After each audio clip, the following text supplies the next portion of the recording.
Terrell Williams was 37 years old, a licensed roofing contractor who earned a solid $61,000 a year, and he had just learned what his wife's family truly thought of him. The two words echoed in the humid Jacksonville air, sharp and clean as the snap of a chalk line. They sliced through the pleasant buzz of his Milwaukee cordless rotor, through the pride he felt in his work, and lodged themselves deep in his heart. He was standing on the newly rebuilt back porch of his mother-in-law's riverfront home in San Marco, a magnificent, sprawling structure worth a cool $1.2 million. The old porch had been splintered and torn apart by the hurricane that had ripped through a month prior. Terrell had spent the last 3 weekends, every evening after his own grueling 16-hour days and a significant amount of his own money, rebuilding it. He had meticulously sourced marine-grade pressure-treated lumber, used stainless steel fasteners to resist the salty air, and even added elegant chamfers to the edges of the handrails, a detail no one would ever notice but him. The finished product was a work of art. It was stronger, safer, and more beautiful than the original. It was a gift. He had just sunk the last screw, the silence after the drill's whine feeling profound. He stood up, wiping a film of sawdust and sweat from his brow with the back of his hand. His deep brown skin, usually radiant under the Florida sun, was filmed with a pale coat of wood dust. He was tired. His muscles ached with a deep, satisfying thrum, but he was proud. He had done this for Crystal, his wife. He had done it for family. He stepped inside through the open French doors, heading for the kitchen to get a glass of water. The central air was a shock, a blast of expensive refrigerated comfort. The house was silent except for the faint murmur of his wife's voice. Crystal was on the phone, her back to him, looking out the massive picture window at the St. Johns River. He stopped, not wanting to interrupt, and in that moment of stillness, he heard her speaking to her mother, Denise. "I know, Mom. He just finished," Crystal said, her voice a smooth, practiced melody he had always found soothing.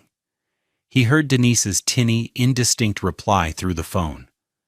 Then Crystal laughed, a light, airy sound that suddenly felt foreign. "I know. It looks amazing. Finally useful. Finally useful." The words weren't shouted. They weren't meant for him. They were a casual, private assessment, an afterthought tossed into a conversation between a mother and daughter, and that's what made them so devastating. Terrell felt the air leave his lungs. He looked down at his hands, calloused and scraped, the knuckles raw from his labor. These hands had fixed his wife's car, assembled their furniture, patched their roof, and now built this palace of a porch. All of it, he now understood, was simply a prelude. All that work, all that service, had just been the audition.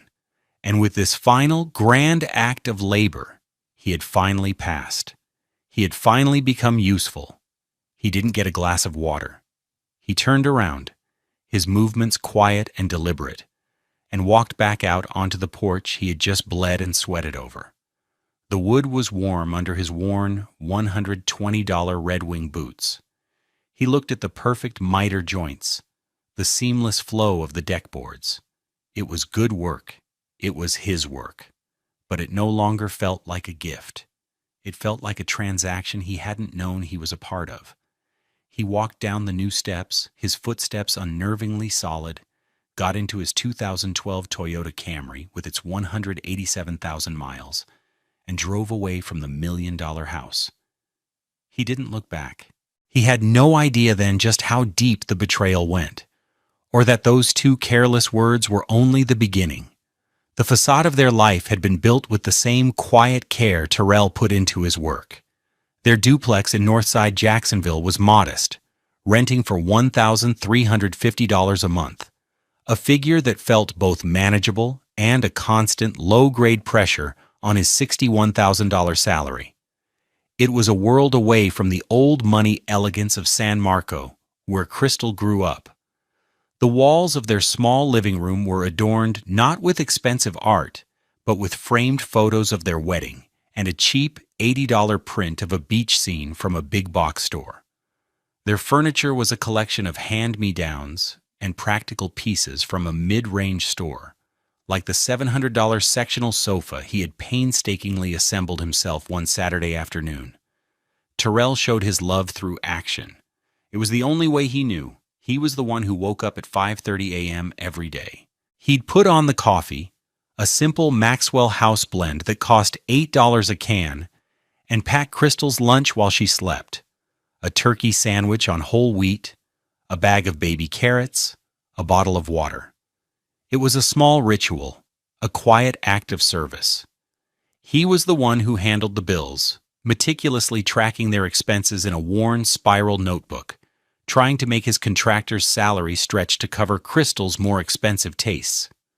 She worked as a receptionist at a high-end dental practice in Ponte Vedra, a job that paid $38,000 a year but came with the expectation of a certain lifestyle.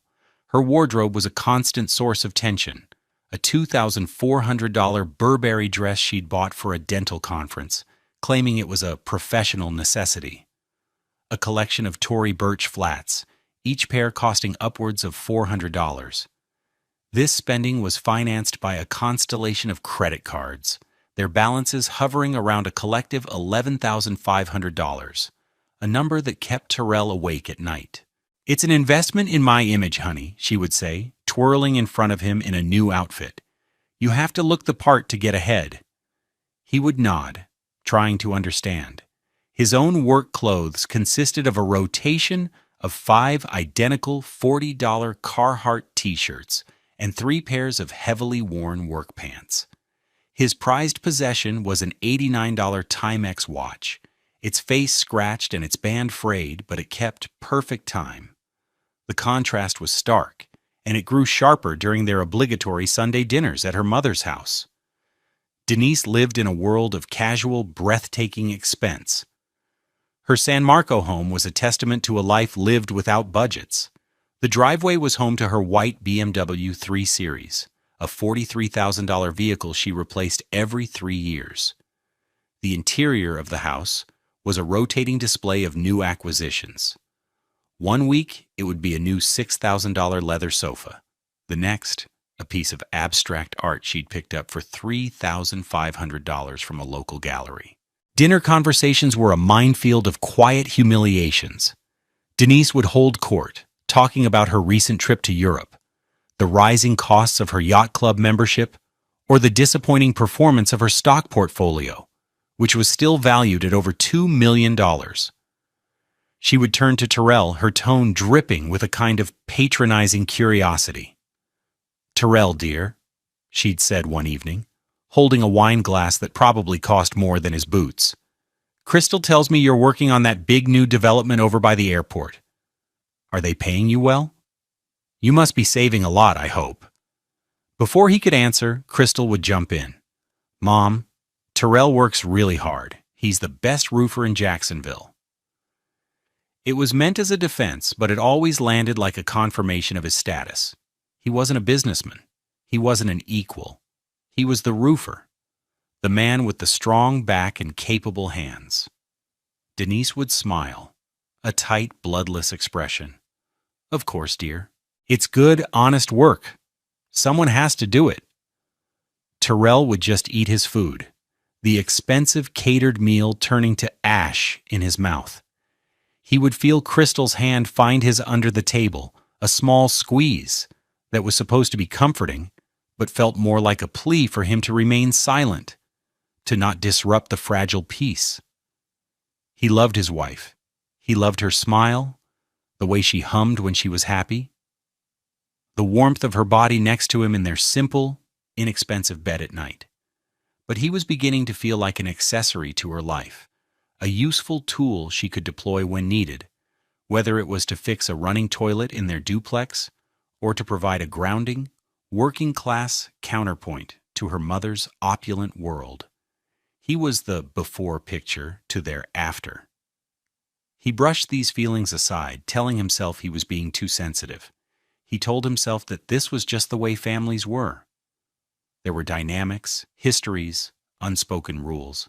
He was an outsider in their world of inherited wealth and social standing. His worth was measured differently. He just had to work harder, be better, be more useful. He had no idea that they were about to give him the ultimate opportunity to prove it. The hurricane had a name, Ian, but to Terrell, it was just a force of nature that translated into 16-hour days and a phone that never stopped ringing. For a week before the storm made landfall and for months after, his life was a blur of blue tarps, architectural shingles, and the worried faces of homeowners. He moved from one damaged roof to another, his muscles screaming, his body fueled by cheap coffee and gas station sandwiches. It was grueling, exhausting work, but it was his work. He was good at it, and the overtime pay was a welcome relief, a chance to get ahead of Crystal's ever-present credit card bills. The storm largely spared their duplex in Northside, just some downed branches and a flickering power outage. But it had raked its claws across the waterfront properties in San Marco. The call from Crystal came on a Tuesday morning while Terrell was perched precariously on a roof in Arlington, nailing down the last row of shingles. "Honey, it's Mom." Crystal's voice was tight with panic. "Her porch, it's gone. The wind just took it. She's a wreck. Is she okay? Is the house okay?" Terrell asked, his practical mind immediately assessing the situation. "She's fine. The house is fine. But the porch is just a pile of splinters. She's devastated. She spends all her time out there." There was a pause, and Terrell knew what was coming next. He could feel it in the pit of his stomach. "You're so good at building things, Terrell.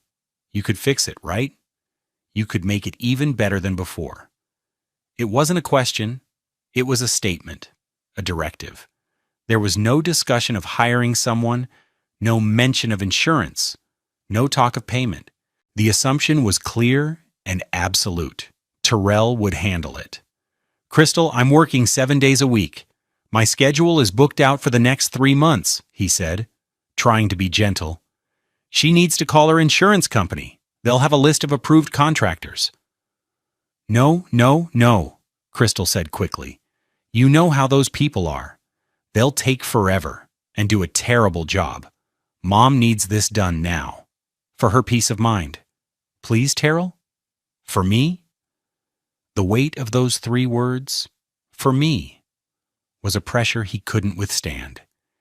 It was the emotional currency of their marriage. So he agreed. He told his own waiting clients that a family emergency had come up, pushing their already delayed repairs back even further. He sacrificed his 1 day off, his evenings, his own recovery time. For family. The first Saturday he showed up at Denise's house, she greeted him at the door in a silk dressing gown that probably cost $500. She had a mimosa in her hand. "Terrell, darling," she said, air kissing the space near his cheek. "Thank you for coming. The mess out back is just dreadful. I can't even look at it." She gestured vaguely toward the back of the house before turning her attention to her phone. "I have a brunch reservation at the club. Just do what you need to do. Crystal has a key for you." And with that, she was gone, leaving him standing in the foyer of her immaculate home, smelling of sawdust and sweat. He spent that first day just clearing the debris, carefully salvaging what little lumber was usable and hauling the rest to the curb. It was back-breaking work. The next weekend, he began the rebuild. He wasn't just replacing the porch, he was improving it. He knew the local building codes, especially the stringent ones for waterfront properties. He knew that the original porch had been built with substandard materials, a fact he kept to himself. He spent $3,200 of his own money at the lumber yard, a significant chunk of his savings, on high-grade marine-treated wood and heavy-duty galvanized hardware. He didn't keep the receipt to be reimbursed. It was a gift. During the weeks he labored, his interactions with Denise were minimal and always tinged with her particular brand of condescension. She would emerge from the house occasionally, shielding her eyes from the sun with a perfectly manicured hand. "Is that the right kind of wood, Terrell?" she asked one afternoon, pointing at the stack of premium lumber. "My neighbor Judith had her lanai redone, and they used something called ipe, I think. It's from Brazil. Very expensive. Very durable." "This is the right wood for this application, Denise," Terrell said, his voice tight. "It's treated to resist rot and insects." "Oh, well, if you're sure," she said, her tone implying he clearly wasn't. "It's just, it looks so plain." Crystal, when she was there, tried to run interference. "Mom, Terrell knows what he's doing. He's a professional." But her defense always felt weak, as if she was apologizing for his competence. She'd bring him a bottle of water, a quick peck on the cheek, then disappear back inside to chat with her mother, leaving him alone with the whine of his saw and the growing feeling of resentment. He was a professional. This job, if he had billed it to a regular client, would have cost at least $14,000. That figure included labor, materials, permits, and a modest profit margin. He was giving them $14,000 of his time, his skill, his sweat. He was giving it away for free. He tried to focus on the work itself, the simple satisfaction of a straight cut, a level board, a solid structure rising from the wreckage. He was building something good. He was doing something good. He told himself it would be worth it. The gratitude, the appreciation, the acknowledgement that he was a valued member of the family, that would be his payment. And then, on that final day, with the porch complete and gleaming in the afternoon sun, he walked inside and overheard the two words that vaporized any notion of that payment. Finally, useful.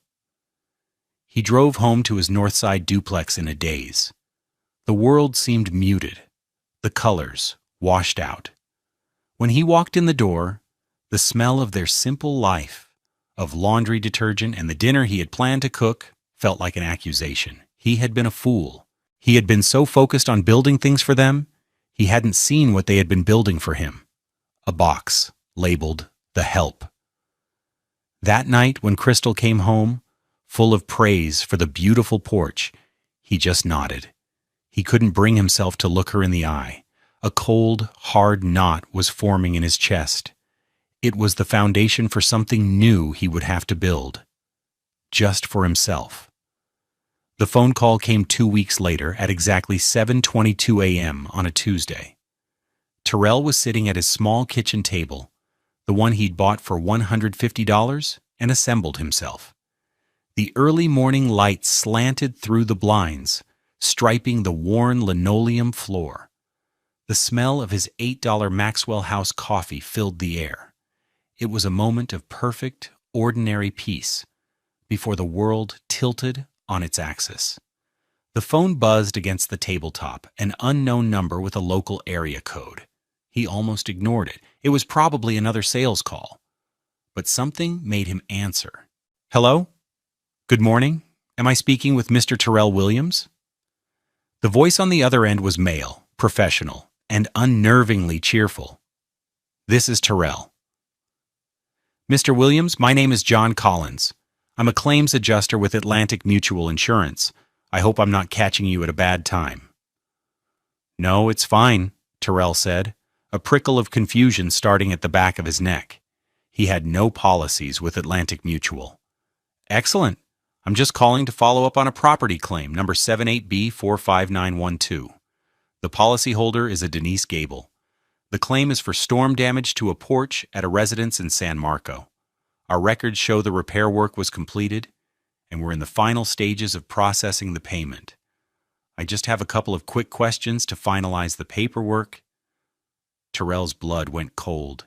He gripped the coffee mug, his knuckles turning white. Denise. The porch. An insurance claim.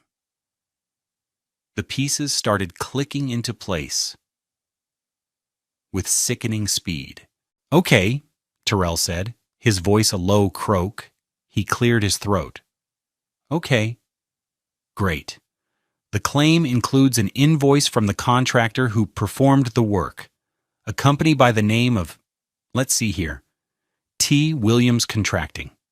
Is that your company, Mr. Williams?"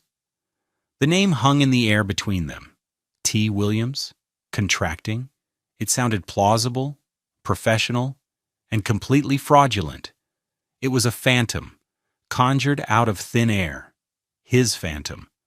"I am Terrell Williams," he said, his voice dangerously quiet. "But I don't have a company with that name. I'm an independent contractor."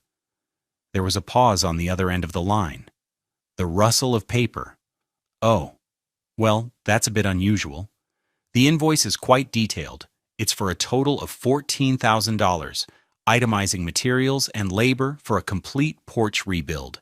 It's signed by Crystal Williams on behalf of the contractor." $14,000, the exact figure he had calculated in his head. The value of his gift.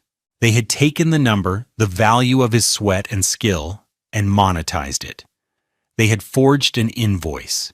His wife had signed it. Terrell felt a wave of nausea.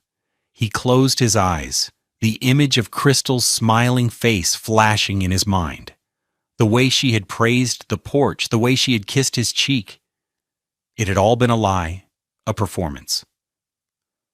"Mr. Williams, are you still there?" Collins's voice was now tinged with concern. "I'm here," Terrell managed to say. The coffee in his mug was cold, but he felt like he was burning from the inside out. "Okay, well, here's the main reason for my call," Collins continued, his professional cheerfulness slightly dimmed. "We need to verify the contractor's license and liability insurance before we can release a payment of this size. The invoice lists your personal contractor license number, which checks out, but we have no record of a business entity called T. Williams Contracting being insured. We can't cut a check for $14,000 to an unlicensed and uninsured entity. It's a liability issue, so I was hoping you could provide me with the certificate of insurance for your company." And there it was, the fatal flaw in their scheme. They were clever enough to steal the value of his labor, to create a fake invoice, to use his name. But they didn't understand the intricacies of his business, the legal requirements, the paperwork. They had underestimated him. They saw a roofer with a strong back, not a licensed professional who understood state regulations and insurance law. In that single, devastating moment, Terrell understood everything. Their praise was a lie. Their gratitude was a performance. Their family was a business, and he was the latest asset to be leveraged. They hadn't just used his body, they had used his name, his reputation, his professional license, and put him at the center of a felony insurance fraud scheme. "Mr. Collins," Terrell said, his voice now steady, clear, and cold as ice. The knot in his chest had hardened from grief into something else entirely, something solid, something he could build on. "I believe there has been a significant misunderstanding regarding this claim. I did the work on that porch, but it was not a commercial transaction. It was a gift to my mother-in-law. There is no T. Williams Contracting. There was no invoice, and there will be no payment." The silence on the other end of the line was absolute. The adjuster, who dealt with liars and scammers all day, was speechless. He was hearing the unmistakable sound of the truth. "I see," Collins said finally, his voice stripped of all its earlier bonhomie. "Mr. Williams, this is a very serious situation. Would you be willing to provide a formal statement to that effect?" Terrell looked around his small, quiet kitchen. He saw the life he had built, the simple, honest life he thought he was sharing with his wife. He saw it all for the illusion it was. "Yes," Terrell said, "I would." He hung up the phone. The clock on the microwave read 7:28 a.m. In the space of 6 minutes, his marriage had ended. He didn't know it for sure yet, but he felt it in his bones. The foundation had been ripped out from under him, and he was in free fall. But as he fell, a strange calm descended. They thought he was just a tool. They were about to find out he was the man who owned the entire toolbox. The first rule of war is to never let your enemy know what you are thinking. In the days that followed the 7:22 a.m. phone call, Terrell became a master of strategic restraint. He was an actor in the final tragic scenes of his own marriage, and he played his part to perfection. He moved through his days with a quiet, deliberate calm, a man gathering his strength, hoarding his anger like a precious fuel. The first test came just an hour after he hung up with the adjuster. Crystal called, her voice a symphony of false brightness. "Hey, honey, just calling to say good morning," she chirped. "Big news. Mom is so excited. She said the insurance check should be coming through any day now. Isn't that great?" Terrell was standing in his bedroom, looking at the closet they shared. Her side was a riot of color and expensive fabrics, a collection of $400 dresses and designer shoes. His side was a neat, Spartan row of work shirts and jeans. The divide had never seemed so vast. He forced his own voice to be level, casual. "Oh yeah? That's great news, babe. That'll really help with those credit cards." The words tasted like poison in his mouth. Every normal, husbandly sentence was a lie. Each lie was a small, sharp pain, a reminder of the chasm that had opened between them. "I know, right?" she gushed, completely oblivious. "And we can finally start looking at houses for real. Maybe even something over here in San Marco. Wouldn't that be amazing? To be close to Mom? To be closer to the money," Terrell thought, the coldness spreading through his chest. "Yeah, babe, amazing," he said. He could hear her preening through the phone, already spending the $14,000 that was rightfully his, a sum she believed she had cleverly secured.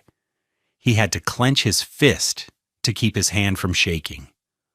"Okay, gotta run. Love you," she said. "Love you too," he replied automatically. He hung up and stared at his own reflection in the cheap $40 mirror on the back of the door. The man looking back at him was a stranger, his face a mask of calm. Inside, a storm was raging. The ultimate performance was that weekend, at the celebration dinner at Denise's house. The air was thick with the scent of roasted rosemary chicken, a $70 bird from a gourmet butcher, and the smug satisfaction of two women who believed they had just pulled off the perfect crime. Denise was holding court, a glass of her favorite $80 a bottle Chardonnay in hand. "It's just so wonderful," she declared, raising her glass. "That storm, as awful as it was, turned out to be a blessing in disguise. We get a beautiful new porch, and the insurance company pays for it. It's a win-win." She looked at Terrell and smiled, a gesture that was all teeth. "And we have you to thank for it, Terrell. Your hard work made it all possible." Terrell met her gaze across the polished mahogany of her $8,000 dining table. He saw the glint in her eye, the shared secret smile she exchanged with Crystal. They weren't just celebrating a new porch. They were celebrating their own cleverness. They were celebrating him, his gullibility, his willingness to be used. He took a bite of the chicken. He chewed slowly, deliberately. He focused on the texture, the flavor, anything to keep from screaming. He was a piece of evidence in his own investigation, a silent observer gathering data. He listened as they planned their spending spree. "I'm finally going to pay off that awful Visa card," Crystal said, her eyes shining. The card had a balance of $11,500, a monument to her impulsive spending. "And with what's left over, I saw the most perfect little Cartier watch, just a simple one, a little treat." A simple Cartier watch started at $3,000. Terrell did the math in his head.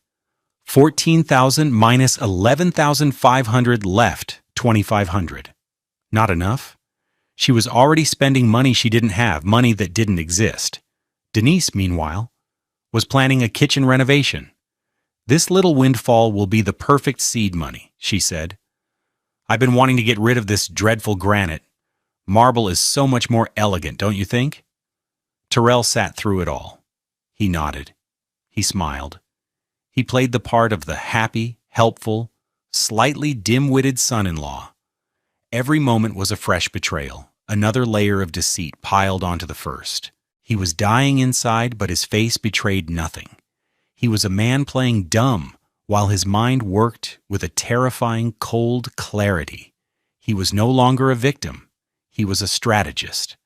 And as he sat there, accepting their praise, which was really just a mockery of his own generosity, he was finalizing the battle plan in his head. The war would not be loud. It would be silent, procedural, and utterly devastating. And it would be fought and won with the one weapon they had completely discounted: the truth. The day after the celebration dinner, a Monday, Terrell called his boss and left a message. "Family emergency," he said into the phone. The lie felt different this time, imbued with a grim purpose. He wasn't going to a job site. He was going to war. His first stop was a modest 2-story brick building on a quiet street in downtown Jacksonville. The sign out front was simple: Franklin and Associates, PA. There was no marble, no grand fountain. The elevator was old and smelled faintly of polish. Mr. James Franklin was a man in his late 60s, with a neat graying afro and skin the color of rich, dark soil. His office was lined with books, not just law tomes, but history, philosophy, and poetry. He wore a simple, well-pressed suit that probably cost less than one of Crystal's pairs of shoes. He exuded a quiet, unshakable authority. His hourly billing rate was $450, a sum that made Terrell's stomach clench, but he knew he needed a guide, not just a lawyer. Terrell sat in a sturdy wooden chair across the massive oak desk and told his story. He started with the storm, the request from Crystal, his weekends of labor. He didn't embellish or complain. He stated facts. As he spoke, he laid out his evidence on the polished surface of the desk. First, the photos. He had taken them on his phone, as he always did, to document his work, before, during, and after shots. They showed the splintered wreckage, the careful framing of the new structure, and the finished, perfect porch. They were clear, time-stamped, and irrefutable. Next, he produced a single, crumpled receipt from his wallet. It was from the lumber yard. The total was $3,218.47. "I paid for the premium materials myself," Terrell said, his voice flat.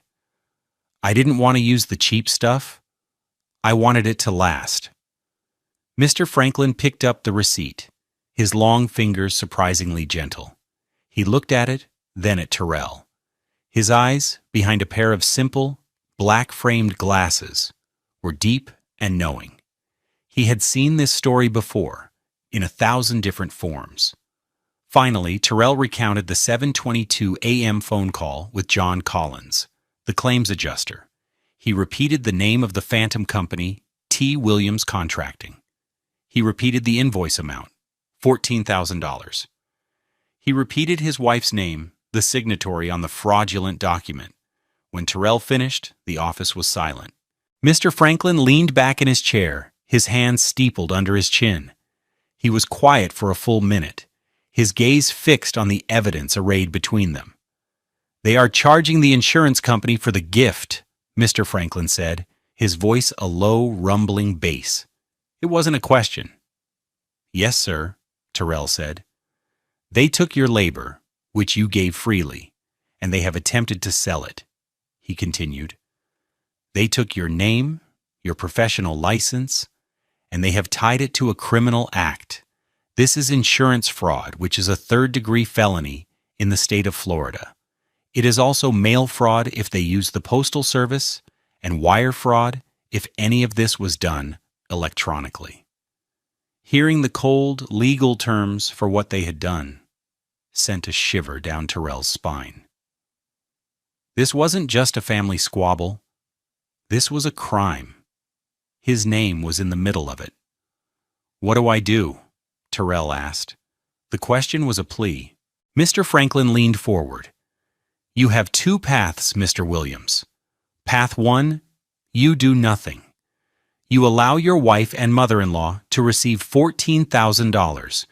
You become an unwilling but legally complicit party to their fraud. If and when this is discovered, and these things often are, your contractor's license, your very livelihood, will be in jeopardy. You could face fines, even prison time. They have made you the fall guy." The room felt suddenly cold. The fall guy. That's what he was, the useful idiot. "What's path 2? Terrell asked, his voice barely a whisper.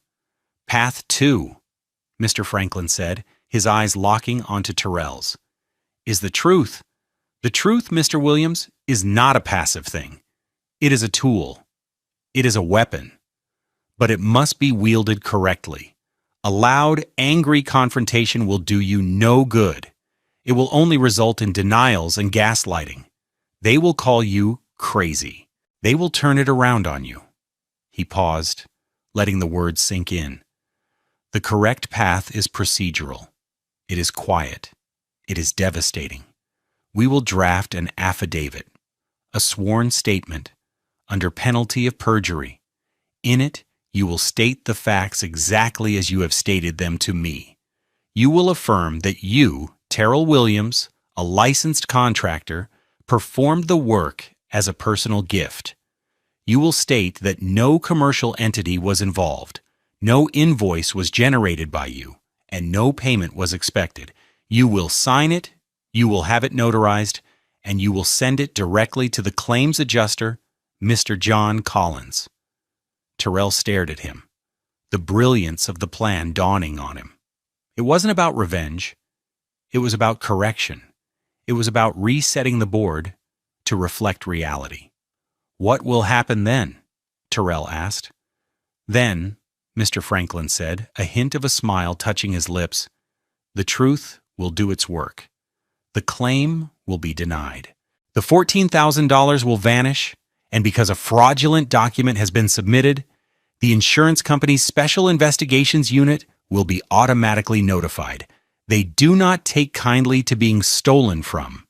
Your mother-in-law's entire financial relationship with them will come under a very powerful, very unpleasant microscope.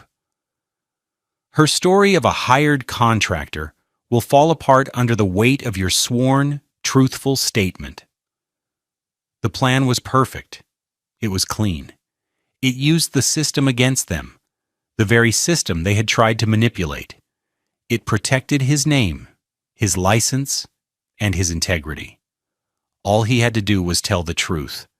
"Draft the affidavit," Terrell said, his voice firm. The knot of anger and grief in his chest was finally uncoiling, replaced by a cold, clear sense of purpose. "Let's get to work." The strike was scheduled for Friday morning, exactly 1 month after the hurricane had passed. Terrell knew from Crystal's careless chatter that Friday was the day the insurance company was scheduled to mail the check. He imagined them waiting by the mailbox at the San Marco house, eager to collect the spoils of their deception. The thought gave him a grim, resolute strength. He woke up at 5 a.m., the sky outside his duplex window still a deep, inky black. He didn't put on his work clothes. Instead, he chose a clean, pressed button-down shirt, one of the few he owned, reserved for holidays and funerals, and a pair of dark slacks. He felt like he was attending a funeral today, the funeral for his marriage. At precisely 9:01 a.m., he walked into a small notary public's office in a strip mall off University Boulevard. The air inside smelled of stale coffee and toner. A woman with tired eyes looked up from her desk. "Can I help you?" "I need to have a document notarized," Terrell said, his voice steady. He slid the 2-page affidavit across the desk. Mr. Franklin had emailed it to him the night before. Terrell had read it a dozen times. Every word was precise, factual, and damning. I, Terrell Williams, being of sound mind and duly sworn, do hereby depose and state as follows. 1. I am a licensed contractor in the state of Florida, license number CGL 15XXXX. 2. Between the dates of September 30th and October 16th, I personally performed repair and construction work on a porch at the residence of my mother-in-law, Denise Gable. 3. This work was performed as a personal gift to my family. At no time was there an agreement for payment, nor was an invoice for services rendered ever created or submitted by me. 4. I have been made aware that an invoice for $14,000 was submitted to Atlantic Mutual Insurance under the fraudulent company name T. Williams Contracting for the work I performed as a gift. I have no association with any such company, and I did not authorize this invoice. The notary scanned the document, her expression impassive. She checked his driver's license, compared the photo to his face, and then pointed to the signature line. Sign here. Terrell picked up the pen. His hand was perfectly steady. He signed his name, his real name, the one they had tried to steal and twist for their own gain. As the notary brought down her official stamp with a satisfying thud, a wave of profound relief washed over him. The lie was no longer his to carry. He had given it back. His next stop was a FedEx Kinko's, a few miles away. The place was bustling with the sounds of modern commerce, the whir of printers, the beep of scanners. At 9:15 a.m., he fed the notarized affidavit into the scanner. He composed a new email, his fingers flying across the keyboard. To john.collins@atlanticmutual.com from twilliams.roofing@gmail.com. Subject urgent re. Claim number 78B-459-12. Factual clarification affidavit. Dear Mr. Collins, please find attached my sworn and notarized affidavit regarding the above referenced claim. As stated in the document, the work I performed was a personal gift and not a commercial transaction. Any invoice submitted to you for this work is fraudulent. Please confirm receipt. Sincerely, Terrell Williams, FL Contractor, license number CGL 15XXXX. He attached the PDF. He took a deep breath. He clicked send. For a moment, nothing happened. The world kept turning. The printers kept whirring. But Terrell knew he had just detonated a bomb. All he could do now was wait for the shockwave. It didn't take long. He had just returned to his truck in the parking lot when his phone buzzed. It was an email notification from john.collins@atlanticmutual.com to twilliams.roofing@gmail.com. Subject re. Urgent re. Claim number 78B-459-12. Factual clarification. Affidavit Mr. Williams. Affidavit received. Thank you for your immediate clarification. No further action is required on your part. We will handle it from here. John Collins, Senior Claims Adjuster, Atlantic Mutual Insurance. We will handle it from here. The 5 most beautiful words Terrell had ever read. He leaned his head back against the seat of his old Camry and closed his eyes. It was done. The first tremor hit at 9:47 a.m., a text message from Crystal. Did you talk to the insurance company? He stared at the screen, his heart pounding a slow, heavy rhythm. He didn't reply. A minute later, 9:48 a.m. Mom just got a call. The claim is on hold. What did you do? The tone had shifted from confusion to accusation. Still, he said nothing. He watched the screen, a silent observer of the chaos he had unleashed. 9:50 a.m. Terrell, answer me. Then the phone rang. Crystal's picture filled the screen, a photo from their last anniversary dinner. She was smiling, happy, oblivious. He pressed the button to decline the call. Immediately, it rang again. This time, the caller ID read Denise Gable. He declined it too. The voicemails started piling up. First Crystal, her voice frantic, confused. Terrell, what's going on? Mom is freaking out. The adjuster called her and started asking all these questions. He said something about a sworn statement. What statement? Call me back. Then Denise. Her voice was not frantic. It was pure, distilled fury. Terrell Williams, you call me back this instant. You have no idea what you've done. You have ruined everything. How dare you? After all we've done for you. All we've done for you. The irony was so thick he could taste it. He drove to a small park by the river, not the manicured, wealthy side of the river in San Marco, but a public park in a working-class neighborhood. He sat on a bench and watched the water, the phone buzzing relentlessly in his pocket. Texts and calls, a digital tidal wave of their panic and rage. A final voicemail from Crystal came through, her voice broken, crying. How could you do this to us? To me? It was just a little money, Terrell. It wasn't going to hurt anyone. It was for us, for our future. He listened to the message, and for the first time he felt a pang of something like pity. She didn't get it. She never would. She thought the crime was him telling the truth. He deleted the voicemails. He blocked their numbers. The buzzing stopped. The silence that followed was profound. It was the sound of his old life ending and his new one beginning. The sun was bright on the water. For the first time in a month, he felt like he could breathe. The consequences cascaded not with a loud crash, but with the quiet, inexorable turning of bureaucratic gears.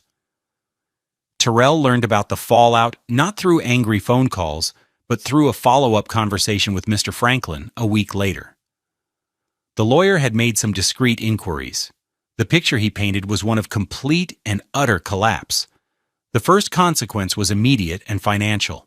John Collins, armed with Terrell's sworn affidavit, had voided the claim for $14,000. The check that was supposed to be in the mail on Friday never arrived. The expected windfall, the money that was going to pay off Crystal's $11,500 in credit card debt and fund Denise's marble kitchen dreams, simply vanished into thin air. But the denial of the claim was only the beginning. As Mr. Franklin had predicted, the submission of a fraudulent document, confirmed by a sworn statement from the very person named in the fraud, automatically triggered a referral to Atlantic Mutual's Special Investigations Unit, SIU. Think of the SIU as the insurance world's version of the FBI, Mr. Franklin explained over the phone, his voice calm and professional. They are former law enforcement forensic accountants. Their entire job is to root out fraud. Your mother-in-law is now their top priority. Denise Gable, a woman whose biggest concern a month ago was the quality of her brunch mimosa, was now the subject of a full-blown fraud investigation. The SIU didn't just look at the current claim, they opened up her entire file. They began an audit of every claim she had filed in the past 5 years. The small, questionable claim for a stolen $2,000 designer handbag after a trip to Paris. The water damage claim from a faulty ice maker line that netted her $8,000 for new hardwood floors. Every single one was now under suspicion, being re-examined with the new knowledge that the policyholder was willing to commit a felony for a mere $14,000. The financial pressure on Crystal became acute. Without the bailout from the insurance money, the $11,500 on her high-interest Visa card continued to grow, the monthly minimum payments barely making a dent. Terrell had always been the one to manage their finances, his steady hand keeping her spending from spiraling completely out of control. Now that hand was gone. Within 2 months, she missed a payment, then another. The interest rate skyrocketed. The calls from creditors started. The social consequences for Denise were, in their own way, even more devastating. The San Marco world she inhabited ran on a currency of image and reputation. The investigation was supposed to be confidential, but secrets have a way of leaking in wealthy, bored communities. A letter from the SIU, left carelessly on a counter. A tense, overheard phone call. A visit from an investigator to her home. A man in a rumpled suit asking pointed questions. A sight witnessed by a nosy neighbor. The whispers started at the yacht club, over cocktails at the country club bar. Did you hear about Denise Gable? Something about insurance? Fraud, they're saying. Her friends grew distant, invitations to dinner parties dried up. The social circle that had been the center of her universe began to close, pushing her to the periphery. The effortless wealth she projected was revealed to be a carefully constructed and now crumbling facade. An insurance fraud investigation was not elegant. It was sordid. It was common. It was everything her carefully curated life was not supposed to be. The relationship between mother and daughter, once a united front of entitlement, began to fracture under the strain. Terrell could only imagine the recriminations, the blame. Denise blaming Crystal for her sloppy execution of the plan, for signing her name to the invoice. Crystal blaming Denise for her greed, for pushing the scheme in the first place. Their alliance, built on a shared sense of superiority, could not withstand the harsh reality of their shared failure. Terrell, meanwhile, was methodically disentangling his life from theirs. He filed for divorce, citing irreconcilable differences. The process was surprisingly swift. Crystal, overwhelmed by her own financial and social implosion, didn't have the resources or the will to fight. Their assets were few and easily divided. The duplex was a rental. The furniture was mostly his. The debt was entirely hers. The most painful consequence for them was the one they never saw coming. It was the loss of him. The loss of the quiet, competent man they had taken for granted. The furnace in Denise's attic failed in the dead of winter. The roof on Crystal's new, cheaper apartment started to leak. There was no one to call. The useful man was no longer available. They were forced, for the first time, to pay market price for the kind of skilled labor they had so arrogantly dismissed. They had to hire strangers, write checks, and confront the actual non-negotiable cost of maintaining their lives, a cost Terrell had been quietly subsidizing for years. The bill, in the end, was much higher than $14,000. 2 years passed. The Jacksonville sun felt different now, warmer, more benevolent. It fell across the newly framed roofline of a small bungalow in a storm-battered neighborhood, illuminating the sawdust that danced in the air. Terrell Williams, now 39, stood on the grass, his hands on his hips, and surveyed the work. He was no longer just a roofer. He was the owner and founder of Storm Guard Restoration, a fully licensed, bonded, and insured company specializing in ethical, rapid response storm repair. The name had come to him one night, a reflection of his new mission, to be a guardian for homeowners against both the fury of the weather and the predatory contractors that often followed. His old Toyota Camry was gone, replaced by a new Ford F250, a $60,000 workhorse that was both a mobile office and a statement of his success. The side of the truck bore his company's logo, a simple, strong shield sheltering a house. His personal income had more than tripled, but the numbers on a spreadsheet were no longer his primary measure of wealth. He wasn't alone on the job site. 2 young men, apprentices in their early 20s, were on the roof, carefully laying down synthetic underlayment. Their names were Marcus and David. Terrell was teaching them the trade, not just the technical skills of swinging a hammer, but the ethics of running a business. He paid them a fair wage, well above the industry standard. He taught them about contracts, about transparent pricing, about the importance of integrity. Measure twice, cut once, he called up to them, his voice easy and confident, And make sure that flashing is seated perfectly, no shortcuts. He was mentoring them, building them up, giving them the kind of guidance and respect he had never received from his own family-in-law. He was creating a legacy, not of marble countertops and fancy cars, but of skill, character, and community. His deep brown skin was luminous in the morning sun. He was building something real. He had seen Crystal only once since the divorce was finalized. He had been in line at a Home Depot, buying supplies for a job. He heard a hesitant voice say his name. He turned, and there she was. The expensive clothes were gone, replaced by simple, generic attire. Her face was thinner, etched with lines of worry that hadn't been there before. She wasn't wearing her Cartier watch. "Terrell," she said again, her voice small. "You look good?" "I'm doing okay, Crystal," he said, his voice gentle, devoid of anger. He looked at this woman who had been his wife, the center of his world, and he felt nothing. Not love, not hate, just a quiet, vast space. The wound had healed, leaving a scar he no longer felt the need to touch. I'm sorry," she stammered, twisting the strap of her cheap purse. "For everything. We were wrong."